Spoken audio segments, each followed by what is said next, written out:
நள்ளிரவு மீட்பு நட்சத்திரக்குறி ரவியும் மீராவும் சிறுவயதில் இருந்தே நண்பர்கள். அவர்கள் பல ரகசியங்களை பகிர்ந்து கொண்டனர். ஆனால் மீரா வெளிப்படுத்தவிருந்ததைப் போல விசித்திரமான எதுவும் இல்லை. ஒரு இரவு தாமதமாக, மீராவின் தொலைபேசி ரவியின் செய்தியுடன் ஒலித்தது. மீரா, எனக்கு உன் உதவி தேவை. இது அவசரம். பழைய கோவிலில் என்னை சந்திக்கவும். பீதியடைந்த மீரா, நகரின் ஒதுக்குப்புறத்தில் கைவிடப்பட்ட கோவிலுக்கு வேகமாகச் சென்றாள். அவள் நெருங்கி வரும்போது இடிந்து விழுந்த சுவர்களில் நிலவு பயங்கரமான நிழல்களை போட்டது. வாசலுக்கு அருகில் ரவி திகைத்து நின்றான்.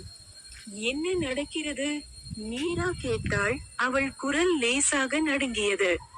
ரவியின் கண்கள் பயத்தால் விரிந்தன. நான் விசித்திரமான ஒன்றை கண்டேன். ஒரு பேய். அது என்னுடன் தொடர்பு கொள்ள முயற்சிக்கிறது. அது இங்கே சிக்கியுள்ளது மற்றும் உதவி தேவை. மீராவுக்கு எப்போதும் பேய்கள் பற்றிய சந்தேகம் இருந்தது, ஆனால் ரவியின் துயரம் மறுக்க முடியாததாக இருந்தது. அடர்ந்த தூசி மற்றும் சிலந்தி வலைகள் வழியாக இருவரும் ஒன்றாக கோவிலுக்குள் நுழைந்தனர். மங்கலான வெளிச்சத்தில், அவர்கள் ஒரு பழைய தெய்வத்தின் சிலையை உருவாக்க முடியும். திடீரென்று, ஒரு மென்மையான, சோகமான அழுகை கோவிலில் எதிரொலித்தது. மீராவும் ரவியும் ஒருவரையொருவர் பார்த்து கொண்டனர். அவர்களின் இதயம் துடித்தது. ஒரு பெண்ணின் ஒளிஊடுருவக்கூடிய உருவம் தோன்றியது. அவள் முகம் வேதனையால் பொறிக்கப்பட்டது. தயவு செய்து எனக்கு உதவுங்கள் என்று பேய் கெஞ்சியது. நீண்ட காலத்திற்கு முன்பு நான் ஒரு குற்றத்திற்காக தவறாக குற்றம் சாட்டப்பட்டேன். என் ஆவி இந்த இடத்திற்கு கட்டுப்பட்டிருக்கிறது. மீரா பயந்தாலும் இரக்கத்தின் எழுச்சியை உணர்ந்தாள். உங்களுக்கு உதவ நாங்கள் என்ன செய்ய முடியும்? பேயின் குரல் நடுங்கியது. சிலைக்கு பின்னால் ஒரு லாக்கெட் மறைத்து வைக்கப்பட்டுள்ளது. அதில் நான் குற்றமற்றவன் என்பதற்கான ஆதாரம் உள்ளது. தயவு செய்து அதை மீட்டு கோவில் பூசாரியிடம் கொண்டு வாருங்கள் என்றார்.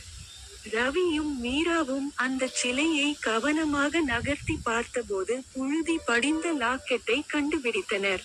மீரா அதை உள்ளூர் பாதிரியாரிடம் கொண்டு சென்றார். அவர் அதை பரிசோதித்து அதன் நம்பகத்தன்மையை உறுதிப்படுத்தினார். அவர் பேயின் ஆவியை விடுவிக்க ஒரு சடங்கு செய்ய ஒப்புக்கொண்டார்.